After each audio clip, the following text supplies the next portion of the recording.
it is a pleasure to welcome in studio. We're just saying our first in studio guest in 3 years. Couldn't be happier to have it be you, Chris Smalls. He is the president of the Amazon Labor Union. Chris, welcome to the program. Absolutely. Thank you for having me.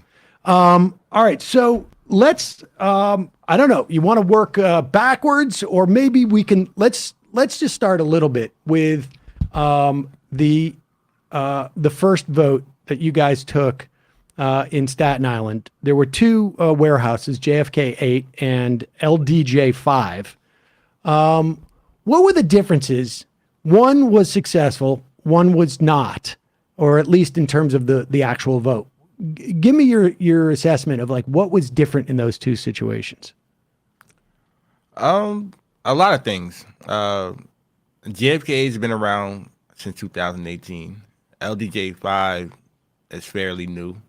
I want to say they just opened in 2020.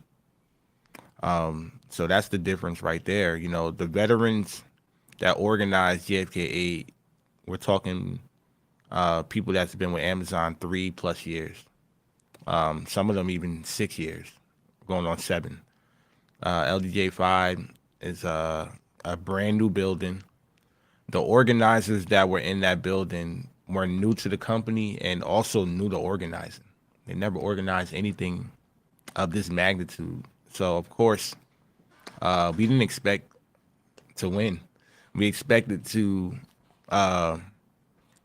really just, punch Amazon in the face again and really show that, we ain't backing down.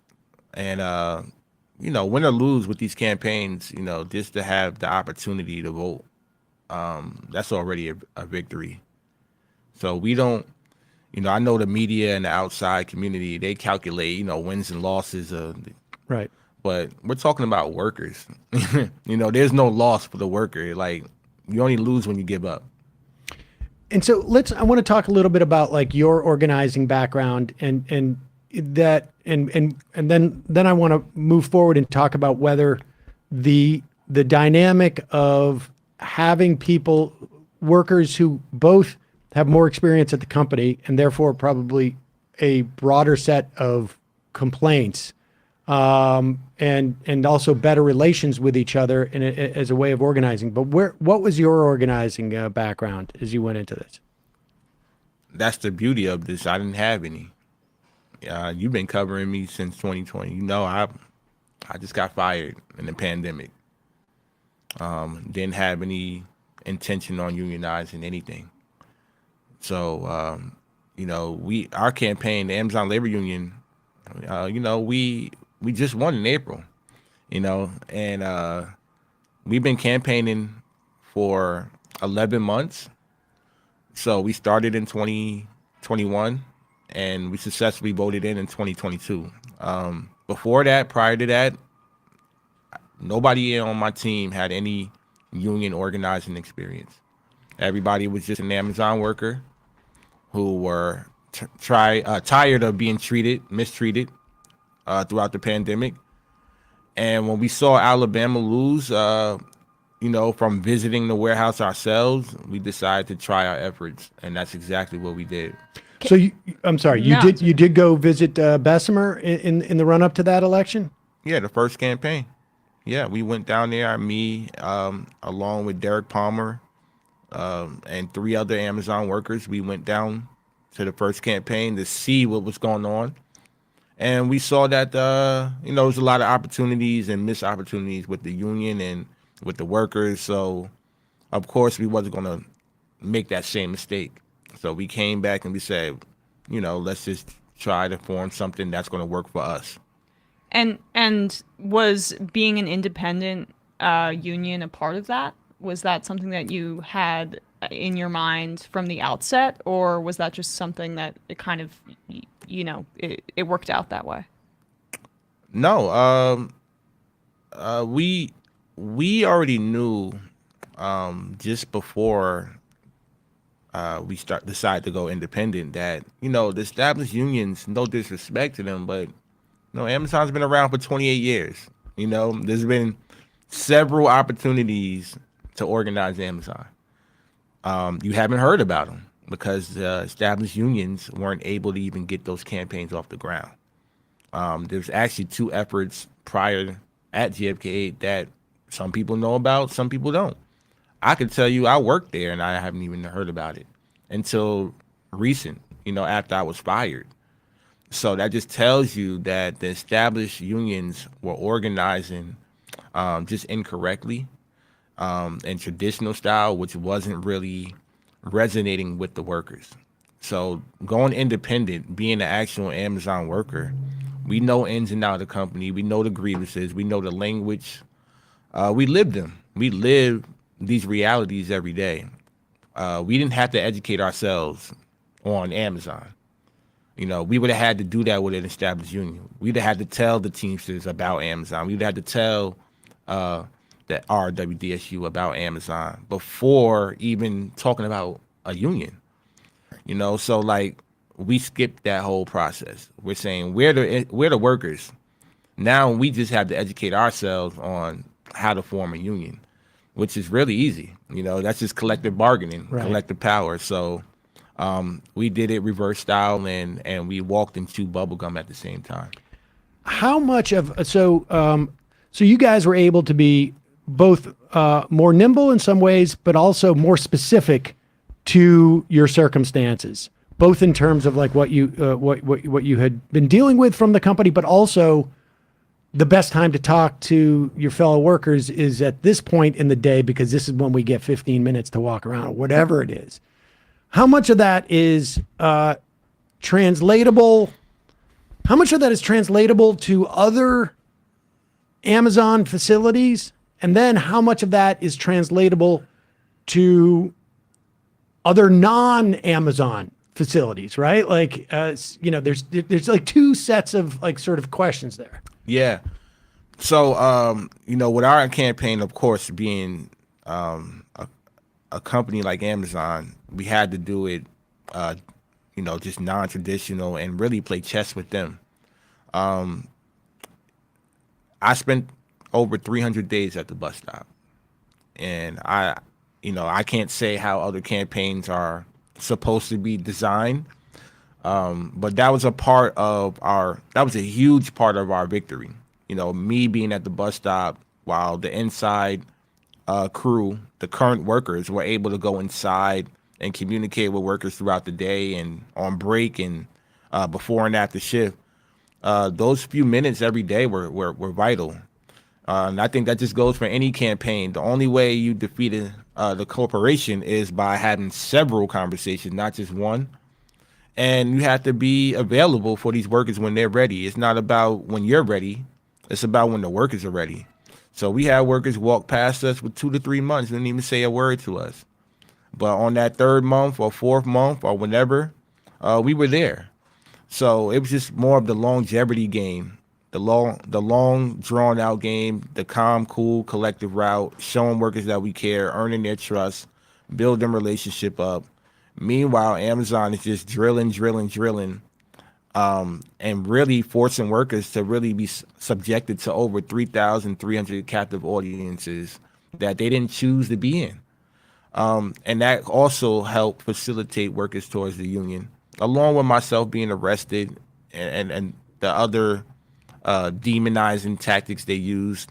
Workers saw through all of that. They saw that, how could somebody that's being painted out to be so, ugly by the company be at the bus stop, taking time away from his children, his family, doing this.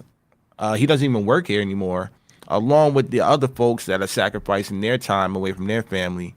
That bigger picture started to resonate more. That's interesting. So it's really, you're almost operating on a cognitive dissonance that where just the presence there and the way that you guys are acting is making the company look suspicious in the way that they're painting you guys. Right. No, we know we wasn't going to beat Amazon by money. No amount of money in the world can stop people when they come together though. And that's what Amazon can't calculate. They can't calculate, and they still trying to figure out how did we defeat them. They look at a spreadsheet and they said, okay, we're going to have 100 captive audiences this week. We're going to spend X amount of dollars. We're going to bring in this amount of people. We're going to do this amount of propaganda. We look at people by individuals. And what we saw was, one worker not being accommodated for, another worker, same thing, just not being taken care of, not being heard. And we were there to listen. We were there to support them. And we also helped out in whatever way we could financially, paying medical bills, paying phone bills, cable bills, even the Uber ride to and from hospital or to and from work. It was the little details like that that mattered, and that still matters. Amazon will never care about little details like that. They only care about putting profits over people. Well, they have like immense resources that also allows them to maybe eat some of the NLRB fines if that's the case, right? So they can do these captive audience meetings and still just do blatantly illegal shit. Yeah. And they have the ability to do so. So can you just talk about some of the challenges that presents because they have an endless amount of resources? Yeah, I make sure I express that all the time, especially when I'm talking to a politician, or even talking to Marty Walsh, the Secretary of Labor, who I just was with last week. I'm telling them, like, hey, look, this company knows the NLRB process is weak. They know this country laws and labor is weak. They're breaking the law as we speak right now. Literally, I told Marty Walsh this. I'm saying, hey, I got an election going on in Albany. They're not even allowing the observer in to observe the tent. What? And this is the National Labor Relations Board observer. This is our union observer. The union okay. observer. Okay. So they don't even abide by any type of rules. They break the law, knowing that it takes months and years to get any type of remedy on purpose. And that goes for Amazon, goes for Starbucks, goes for any of these industries that are organizing. And that is why our organizing efforts, we have to push these politicians to do their jobs. And not just push them to do their jobs. We got to call them out, hold them accountable. People have seen me do that. Yep. And I'm going to continue to do so. And that's what other labor leaders and union presidents need to be doing, the same thing, not just myself. Let's talk about let's talk about the structural part, and then I want to get back to the politicians who are sort of like who have the apparatus. We had Jordan Flowers on in like May, I guess, and one thing he did cite was that something that people just don't think about outside. If you're not organizing a union, you may not even contemplate the idea of like what's the difference that you can organize people on site versus not, which was a small change ostensibly that the National Labor Relations Board instituted when they were basically, been appointed by Biden, or at least the majority in the General Counsel. How much does the structural difference like that help?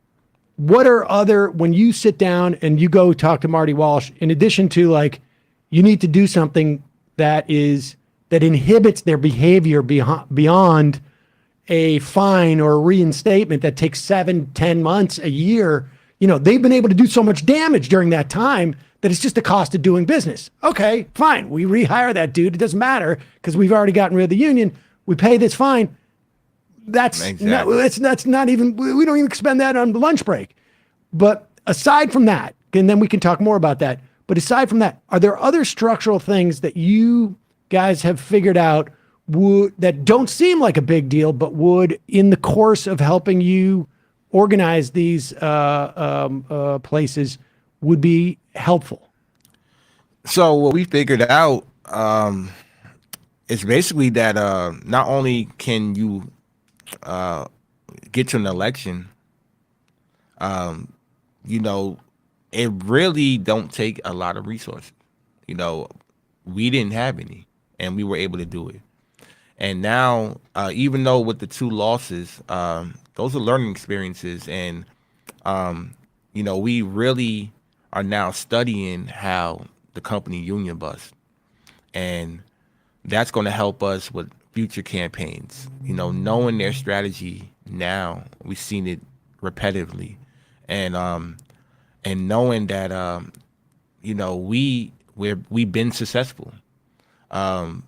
It's just really about meeting the workers where they at and learning about that specific community needs first. So, for example, we have a campaign in California where I just came from, and they have a really good committee there. They have really good pro-union workers there. The company's already union busting. They're already putting them in captive audiences. But the cost of living, the issues are different, slightly different than JFK 8 in Staten Island. So I have to go and I have to educate other members as well. Have to go and we have to learn about their specific demands. And once we do that, then we can assess how we're going to organize against the company. And what we learn now, with every campaign, no matter what, there has to be an education phase prior to filing. We can't file and then educate the workers, because by the time we file, Amazon's already knee deep in union busting. Right. So we spend really with JFK 11 months, we spent the first 3 months really educating before we even start to get to the filing. We're doing that a lot faster with the campaigns now. We're starting to educate them right off the rip, and we're going to start having town hall meetings prior to filing, where we're going to bring on legal counsel from the union now, bring on members from the already unionized building of JFK, bring on myself, bring on politicians possibly if they need to be, bring on different folks that can tell them what the difference is from being an ununionized worker to being a unionized worker. And they get to directly ask the questions that they want to ask when they're in these captive audiences, but they don't get the opportunity to, because there's only one side, there's only the company side. But now they're in a space where they feel comfortable. So that's what we've been learning that we need to do, is bring workers to spaces where they don't feel surveilled, they don't feel tracked, they feel comfortable. It's more personal, and they can ask the right questions and get the answers, the correct answers that they need. Not the information from the company, but the information from union members and union representatives from different parts of the country. How did the pandemic in general, I know it was instrumental to your organizing journey, but how has it affected other workers and their willingness to hear you out or hear other ALU people out? In your experience, what have you seen that the pandemic has created? Well, the pandemic definitely put the world on a standstill. I think that was the reason why when I got fired, my story made international news, because nobody was working. Yeah. And on top of the fact that I was fired in New York City, I'm pretty sure if I was fired in Alabama, y'all wouldn't be talking to me right now. Right. And also, if it wasn't the pandemic, y'all wouldn't be talking to me right now, and there wouldn't be no Amazon labor union. So I just think the pandemic was a catalyst for advocacy for workers' rights. And it didn't matter whether you're unionizing or not. We were out there on the picket line just because of COVID-19, but it intertwined into other work-related issues, and now we're talking about a union now. So it was a start.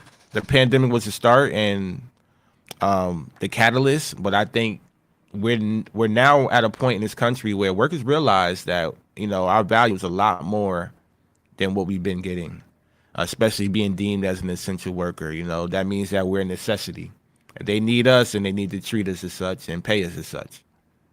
I want to get back to the education that you guys do, and you've now sequenced it where you're not going to file until you feel like you have educated enough of the workers that as management ratchets up their campaign to demonize the union, there's like a foundation, right, of understanding about what the union is. How much of that do you do like surreptitiously? Like how much do you, like how is it even possible to go in and be like, we're going to get a month of educating maybe six, like, I mean, do you roll it out? And obviously I don't want you to say too much about, like we're doing this in Arizona right now. But like for people, because we get a lot of people who call in who are like, how do we go about doing this? And this idea of like, do you form like a cadre of like 4 people, 10 people, like, and then before you realize like, okay, now it's going to start getting public, but we have enough of a head start that we have an advantage because we've moved before they realize what's going on. Right. So here I'm gonna tell you as much as I can without telling what we're looking for. But so when I go to a different building that's ready to organize, I don't do anything, to be honest with you, but support what's already in place. So for example, Albany, they had their own committee. LGA5, Staten Island, across the street, even from JFK8, they had their own committee. ONCA in California, they have their own committee. And those workers decide when they want to file. I don't tell them when. I say, you guys are ready to file? You got the numbers? They say, yeah, we do. And we, without question, we support that because it's a 100% worker-led union, meaning that when the workers are ready to file, they are ready to file. And I don't think we need to change that strategy. Maybe because, just because we lost the 2 campaigns doesn't mean that, the workers shouldn't have filed. It just means that the efforts on the company side were so detrimental and just so illegal that workers didn't vote the right way. And it's not the workers' fault. We never blame the workers that vote no. We just know that they're misinformed. So I just think, what we're looking for with these campaigns is really having a foundation of committee members that are ready to organize on their specific shifts. And when they're ready, we file right away. We're never going to be at an advantage. Amazon fires people every day. So for us to get to a 30%, it's impossible, nearly impossible. We're able to do it, but just to think that we're really going to have 30% by the time we get to an election, if we don't organize every single day, that number can reverse just like that. So after we file, why 30%? What is that? I'm not sure I follow that. So 30% is what you need to file for. Okay. 30% to sign off on basically, Right. It's not quite card check, but it's what would have been the idea that just we want an election. Okay. So that you need 30% of showing of interest, so getting to that is a challenge, even getting to 30%, because by the time you file and submit your cards, the NLRB does a card check with the payroll. Meaning that if anybody's not on that payroll, the card pretty much doesn't count. And Amazon has access to the payroll. The union doesn't. So we can say there's 1,000 workers. The company's going to come back and inflate those numbers to try to say we don't have the 30%. That's why we've been forced to withdraw 2 times, because we believe that it's this amount of workers in the building, and they lie to the board, present a document that says, no, there's twice as many. They get to self-report? There's no audit? Did they include contractors and things like that? Or We don't know who the hell they got on that list. I saw information that said that they had, with JFK, I could talk about this because it's already happened, but basically their payroll, they had people on payroll that's been fired for over a year. So they kept them in their payroll system. And we phone banked these people. We called them. And these people told us that they haven't worked for the company in over a year, but yet they're still in the system as an active employee. So we don't know until we get the information. And because the board is not going to call 8,300 people. Right. That's what we're dealing with. And the same thing happens with the other campaigns. You know, Amazon inflates the numbers to make it seem like there's more workers in the buildings than it's not. So Okay. So I give you Marty Walsh's job, right? Tomorrow. Don't ask me how I managed to do this. you're the president. I'm the president. I'm the president of the United States. You have Marty Walsh's job. Like, what structurally? Like, how do you fight that? Like, I mean, there's no way the National Labor Relations Board is going to have the staff at any point to go track down. Do you say, like, when you file this, you need to file with canceled checks for all these people, or like, is it reporting requirements? Like, how do you fight against that? Well, I see that's what I want to figure out myself. That's why I went down there and scheduled this private meeting. I want to understand his job as well. Right.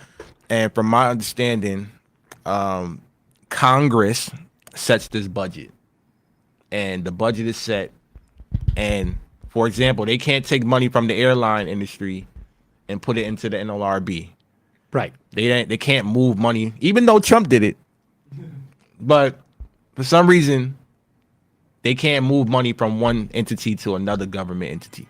And I'm like, well, in the meanwhile, if you don't do anything, these corporations are going to get away with murder, which they have. So I think Marty Walsh right now, his best fight, besides opening up OSHA investigations and, you know, showing up to different demonstrations and talking about unions and, you know, all of that stuff, the accountability aspect. You're the Secretary of Labor of the country. You need to get these CEOs into a room, one by one or as a group, as a whole, and sit them down and let them know, not even let them know, tell them to negotiate with their workers. Other countries, do this all the time. Right. Just left my office where I was talking to Norwegian Parliament, their council. They got way better laws that is national agreements, meaning that they only need 10% of any working industry to say they want a union. And after that 10% of the workforce say yes, that is it. They get that contract agreement, they sign off on it. The workers don't got to worry about nothing else. And they get a tax deductible for union dues at the end of the year. I just learned that 20 minutes ago. So it's like just different things. Right across the border in Canada, they have something called a bargaining agreement where as soon as you win your election, that's it. Case closed, company come to the table.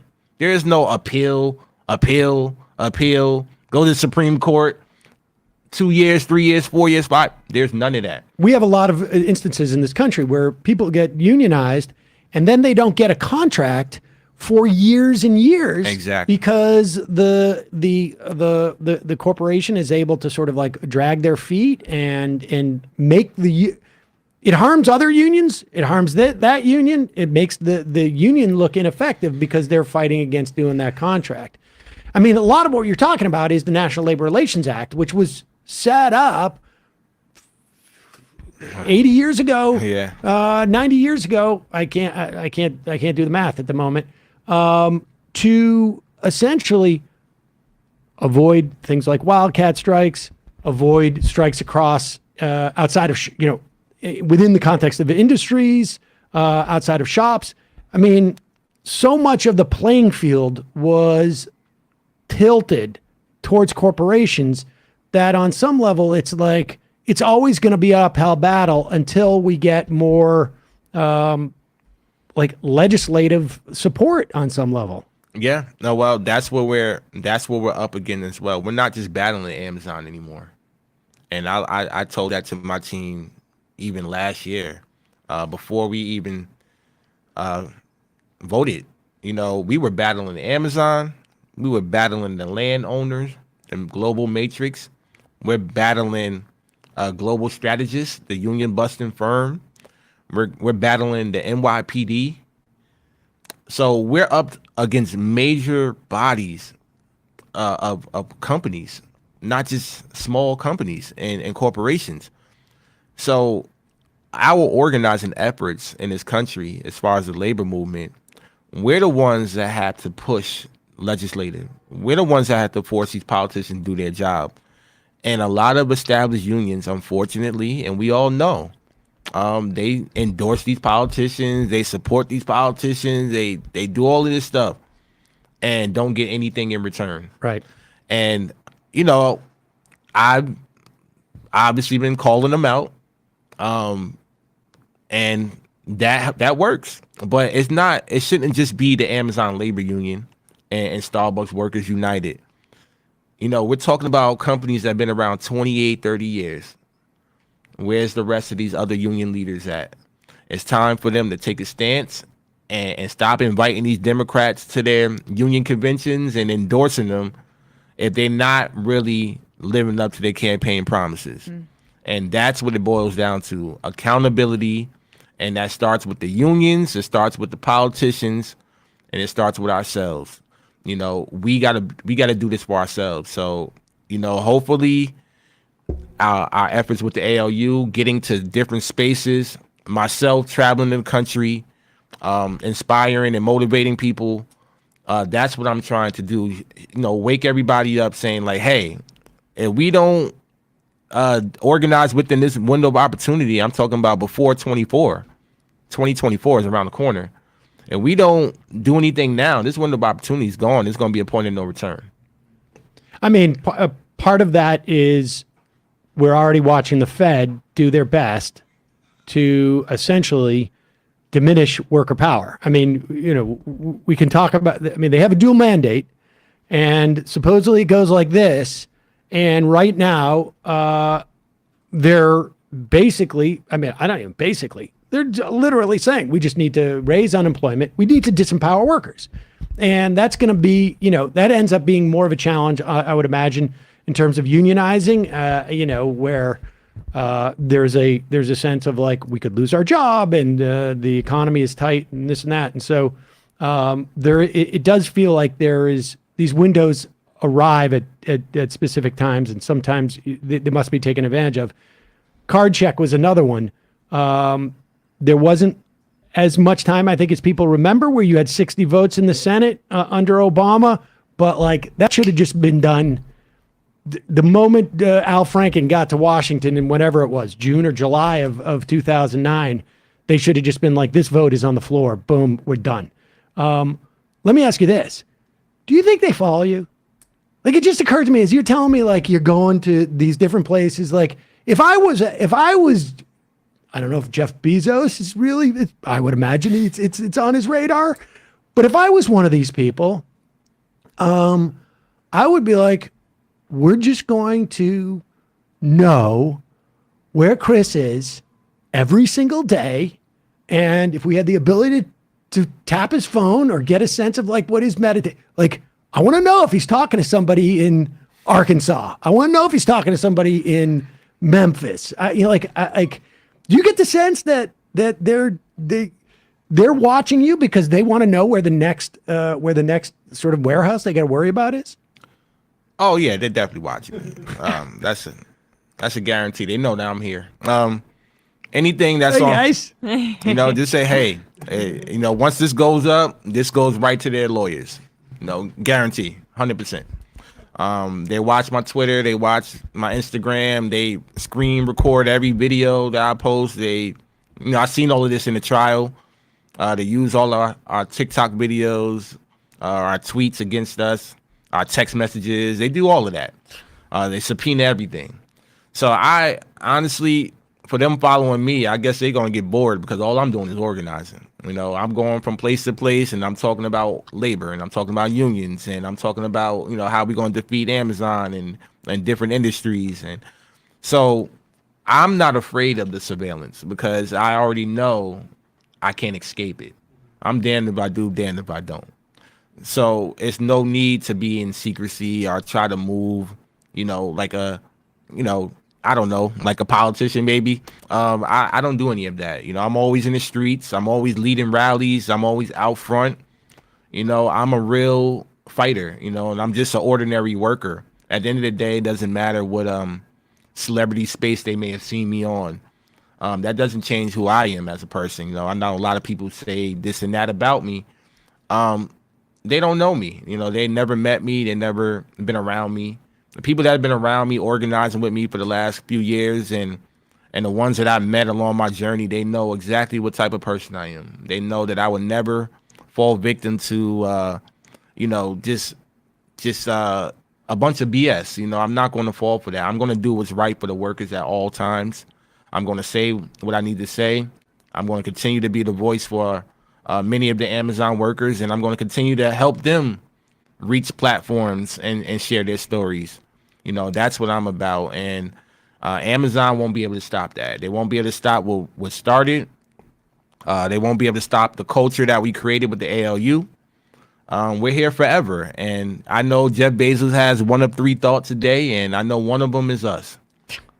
I mean, I would imagine, honestly, because this is, and I would say, and first off, let me just welcome the folks from Amazon here. And Hey, if Jeff. you can, like, What's up, Preston? and also, Poggers on Twitch, you can give us your subscriber. Yeah, can thing, whatever. Jeff Bezos super chat us, please? I could use some of that. Do you ever like take a lot of like different trips to different places and be like, oh, maybe we're doing it over here. Maybe we're That's doing what it over you there. do, Sam. That's what I would do. But All the time. change that noise signal ratio. Yeah, watch out for that, guys. Yeah. And I mean, I would imagine not only is this something that Bezos thinks about every day, but Howard Schultz has got to be pissed at you.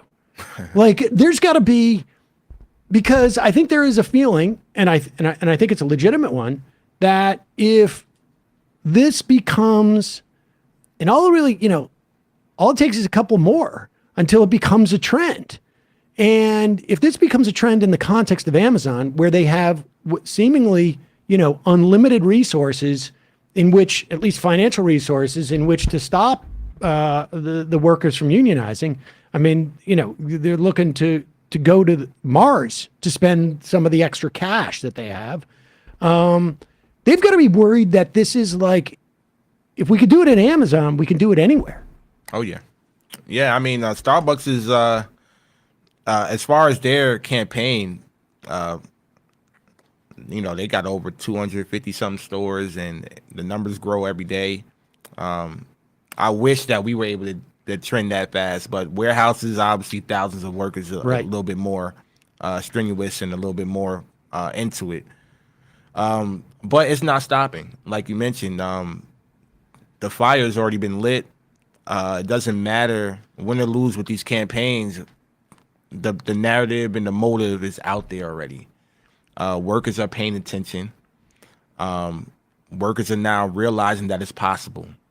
We did the impossible, and now it's possible, and people can see that. So billionaires just have to be worried, and that's what our job as organizers is, to make sure that they're uncomfortable at all times.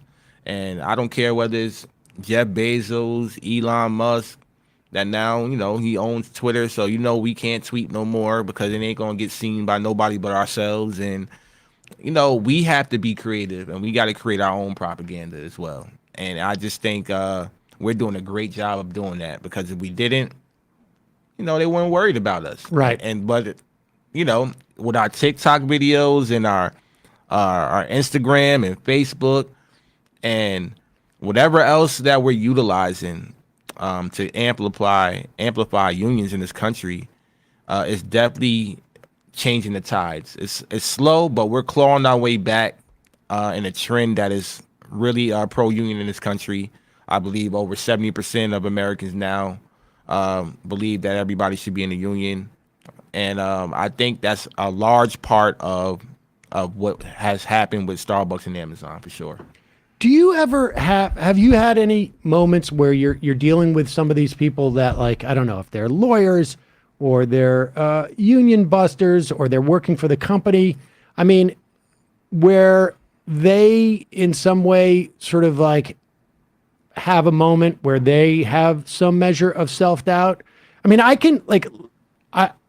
when I have conversations with people who are anti-union, they are thinking about sort of like these big institutional unions that, and big institutions have some measure of corruption and or they're not always working for the workers or whatever it is. I mean, these, that happens in big institutions regardless of what it is. But I would imagine, like, if I'm sitting across the table from you, I'm a lawyer at Amazon or something, that it becomes hard for me to maintain that sort of demonization when it's like, these are just like people who worked at the factory. Like, this is not like all the things that I've been sort of trained to believe. I'm just looking at people who, they have kids, they have families, they have medical bills. They're, statistically speaking, like their longevity is going to be less than mine because I'm a lawyer. And, if I'm working in a factory, just the numbers are there. You don't need to go very far to find it. Has there ever been a moment where, like, somebody across the hall, across the table from you is going like, I'm sorry about this, man. Like, I would think that there's people out there who would at one point say like, okay, I'm making a lot of cash, but really, what am I doing with my life? Amazon lawyers, probably no. They're just not good people. I don't know how else to cut it. They're not connected at all. They just have no emotional connection to anything but their job. And it's like, that's what Amazon wants. They pay these lawyers, $10,000 an hour or something. Like, I don't know what they pay them. Right. They're millionaires. So Amazon tried to use the black and brown card. They had a black and brown lawyer, women of color, to represent, them. And I remember meeting her for the first time when I had to walk in there and shake her hand. And she didn't even shake my hand. She's like, COVID. I'm like, COVID? I'm like, damn, okay. So. Were you guys in masks? Yeah, we were masked up, and COVID also not so much transmittable by the handshake. I was people. I mean, I can appreciate that. I was like, okay, COVID. I'm like, you done been in this warehouse. This is the mecca of COVID right here. Right. You've been in JFK. You got COVID already. So you shaking my hand at the tent where they're about to vote prior to voting. Okay, whatever. You don't shake my hand. And this is the woman of color, Amber. And when we won, it was my turn, So I went back, and then when we won at the NLRB office on April 1st, she reached her hand out to shake my hand. And I was like, COVID. Yeah. So it's like, I could play the game too. And with their lawyers, they saw, we saw the evidence. It's racist. They called us thugs. One woman said that she's scared that I'm going to come to her house because I have her information. I'm going to do this and that. I'm a gangbanger. I'm this, that, and the third. This woman never met me in her life. Actually, she did, because she was an observer at the tent. And I came in that day with my kids. So I'm like, wow, I'm a human. I'm a father. Never been arrested, don't have no criminal record. How could you just come up with all these things? And these lawyers know that. They know. They have to look me up too. They gotta do their homework. Right. They know exactly. I was a model employee for Amazon. Model. I had to be. You don't last 5 years at Amazon if you're not a good employee. I don't give a damn what you're doing. Right. They have spreadsheets on every single person. They know exactly what your productivity is and how many bathroom breaks you take. And right. So beyond model employee, I opened up 3 buildings. 3 buildings, not just one. JFK was my last building. Opened up 2 other prior. And I mean, opened them up. I was there on day 1. I was one of the first employees there. I trained the general manager that was there. No longer there because we won. But the general manager that was there during our campaign, even prior to that, I trained 4 years ago in my New Jersey warehouse. So my just my ins and out with the company, my tenure with the company alone should speak for itself. What did they ultimately fire you for? The walkout. Just because you got sick of the way. So yeah. Yeah, that was it. One time out of 5 years, I speak up and I get fired when I've done all these great things for that company. They had no idea who I was. They had no idea the amount of blood, sweat, and tears I poured into the company. I was invested. And that's the difference with these campaigns, is that the organizers in JFK are invested with Amazon. They've been there. This is their main source of income. They've been with the company for years. The other campaigns, the workers are not there yet. The organizers are not there yet. They're not quite there yet. They're going to get there. We're fast tracking them there, but it takes years. It takes a peak season, which is a holiday season. It takes a couple of those for you to survive and be like, all right, I know Amazon. I know my coworkers. Now I'm ready to talk about unionizing. You can't just throw salts in the building. You can't just, stay outside the building like I did, and it's not going to work like that anymore. We have to be creative, but you also got to have lead organizers who are invested in the company. Do you think that they underestimated you Absolutely. because of one, they underestimated your investment in the company, and two, weren't there statements that they made where that were along the lines of what you described, where they just basically didn't think that you would be able to organize your workplace like this, right? Yeah. Well, yeah, the company underestimated us at first, but then they realized, okay, we're getting somewhere. We kept filing, and we had to withdraw at one time, and then we resubmitted. So the momentum was always there. They just didn't know how to stop it. They had no idea how to stop us. I'm like, all right, this guy's at the bus stop. We called the cops on them about 20 times. The cops didn't know what to do until they arrested me, and that turned a lot of workers towards us as well. So I just think, the creativity and doing things that the company can't do is a major factor into how you beat these corporations.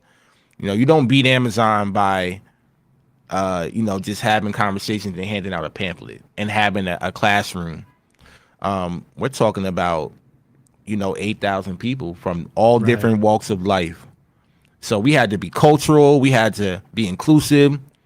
We had to make sure we ain't, show that we're siding too much with the Democrats and Republicans. We had to be neutral on a lot of issues.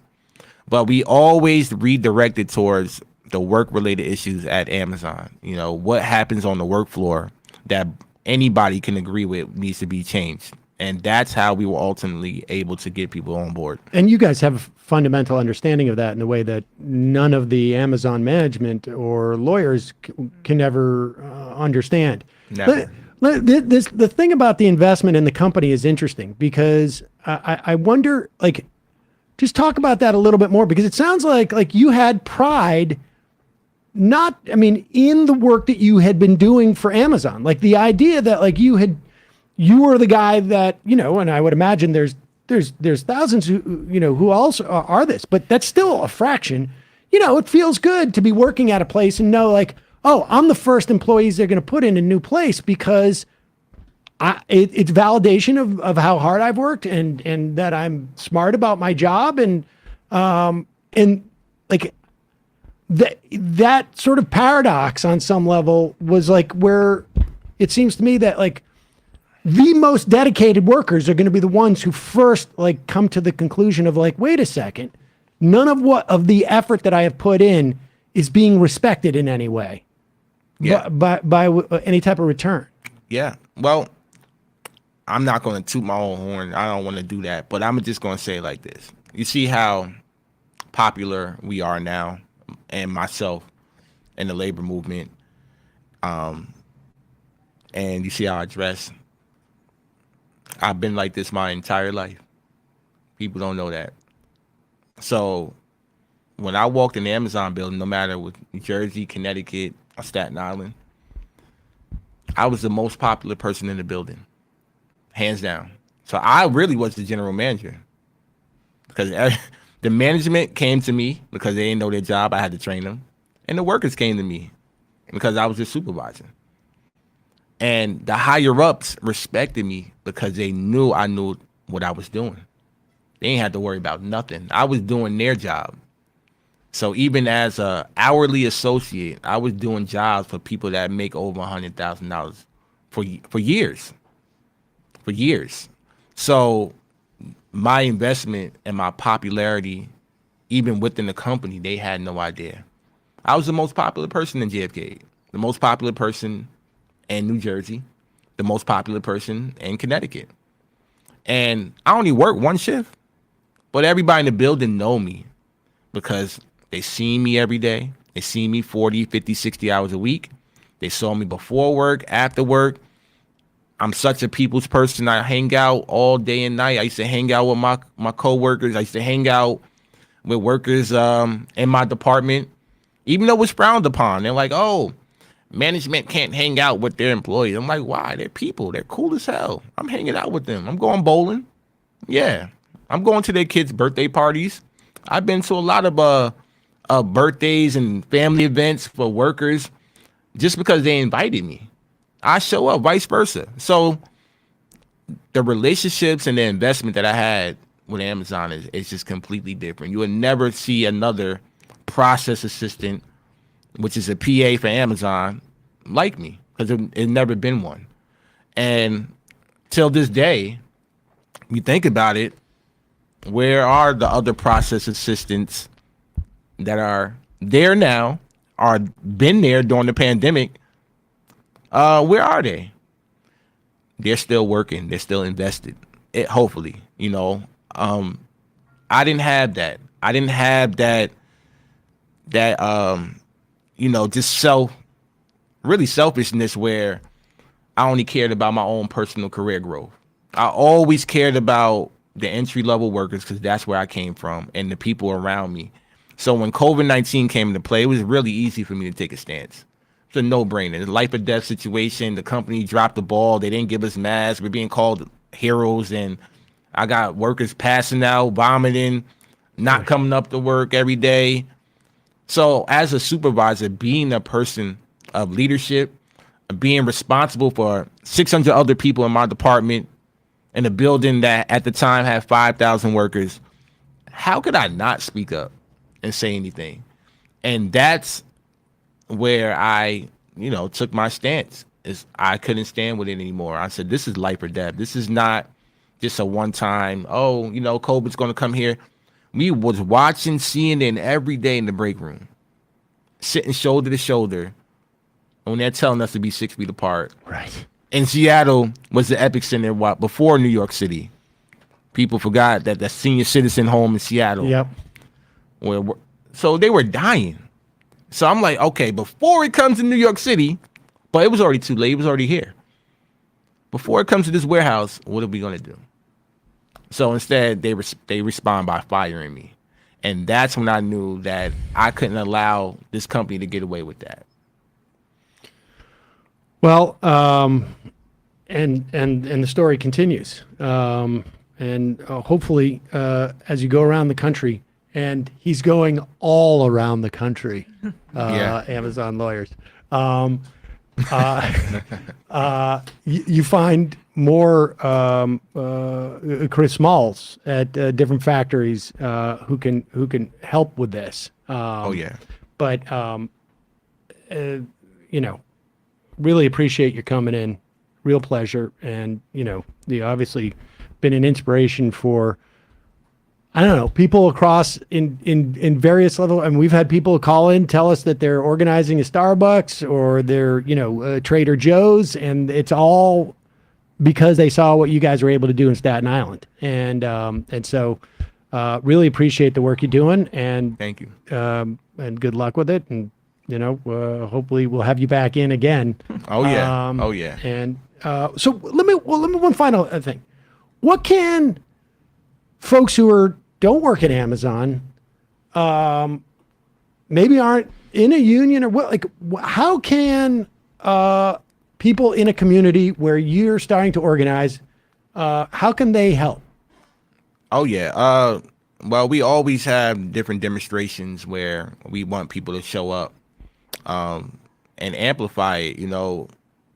The workers that are organizing these warehouses, they come from your community. They're your neighbors. They're your family members. 1 out of every 4 Americans is going to work for Amazon in the next couple of years, Well, or have worked, or going to know somebody who worked there. So this is really everybody's fight. Everybody was mad about, me going to the White House, shaking Joe Biden's hand and this, that, and the third. Then he gets $10 billion to Amazon. What are you mad at me for? Be mad at him. right. That's your tax dollars too. I've been out of a job for 2.5 years. I've been paying no taxes. So I have been with the union though, correction. Right. Yeah. Union's been paying tax. But I'm just saying, tax dollars, the $10 billion that's been given to the corporation, then Jeff Bezos to go to space, that is our money. Everybody in the community money. So how can they get involved? They're already involved. Amazon is surveilling them too. You got a Ring camera, you got Amazon Prime, you got any of its many companies that they own. They own 75 or 78. You're a part of Amazon already in some capacity. It's your fight too. So show up, post our GoFundMe, and not GoFundMe, I'm sorry, donation link. We do have a strike fund out there, a solidarity fund. Share anything that you see online, stories that you hear about from these workers, amplifying that. Anything, cancel your Prime. That's a help, and stand in solidarity with the workers until the company does better. We're not saying that we want to shut down Amazon, and no, we're saying that the company needs to do better. They have the resources, they have the money. They need to pay their workers. They need to take care of their employees, and they need to recognize the union. They have unlimited funds to pay for lawyers to watch fight, us, to fight you guys and disrespect you guys and watch you guys, right? So I mean, that's the key. And let me just say, in defense of the Amazon lawyers who have no feelings for other people, I will just say that, like, in my experience, this is just a lawyer trait. So it's not just that there were. This is something over the years that I've noticed with lawyers. They are lawyers first, and then humans second. Often, sometimes you can let a little bit of humanity seep in these Exactly. instances. Right. All right, Chris Smalls, thanks so much for your time today. Really appreciate it.